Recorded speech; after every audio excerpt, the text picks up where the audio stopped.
ایک گاؤں میں علی نام کا ایک ننھا سا بچہ رہتا تھا۔ علی بہت ذہین تھا، لیکن ایک مسئلہ تھا۔ اسے موبائل فون کا بہت شوق تھا۔ صبح اٹھتے ہی وہ موبائل پکڑ لیتا، اسکول جاتے ہوئے بھی وہ ویڈیو دیکھتا، اور رات کو سونے سے پہلے تک وہ گیم کھیلتا رہتا۔ اس کے امی ابو کئی بار سمجھاتے، علی، موبائل سے تمہاری آنکھیں خراب ہو جائیں گی، پڑھائی متاثر ہوگی، باہر کھیلنے جاؤ، دوستوں سے ملو۔ مگر علی ایک کان سے سنتا اور دوسرے سے نکال دیتا۔ ایک دن علی اپنے موبائل میں اتنا مگن تھا کہ اسے نہ ناشتہ یاد رہا نہ اسکول کا وقت۔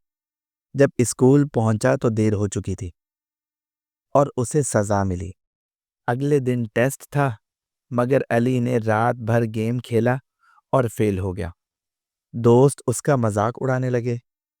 علی کو افسوس ہوا، مگر اب بھی اسے سبق نہیں ملا۔ ایک رات علی نے خواب میں دیکھا کہ اس کا موبائل جادوئی ڈبہ بن گیا ہے۔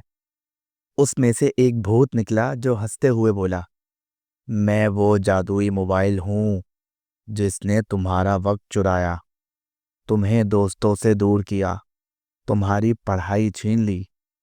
علی ڈر گیا اور بھاگنے لگا۔ بھوت اس کا پیچھا کرتا رہا اور کہتا رہا، جب تک تم موبائل چھوڑو گے نہیں، میں تمہارا پیچھا نہیں چھوڑوں گا۔ علی چیخا اور اٹھ بیٹھا۔ وہ پسینے میں شرابور تھا۔ اسی وقت اس نے موبائل اٹھایا اور ابو کو دے دیا۔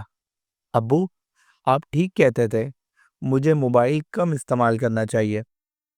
اب علی صرف ضروری وقت پر موبائل استعمال کرتا، زیادہ وقت کتابوں، کھیل اور دوستوں کے ساتھ گزارتا۔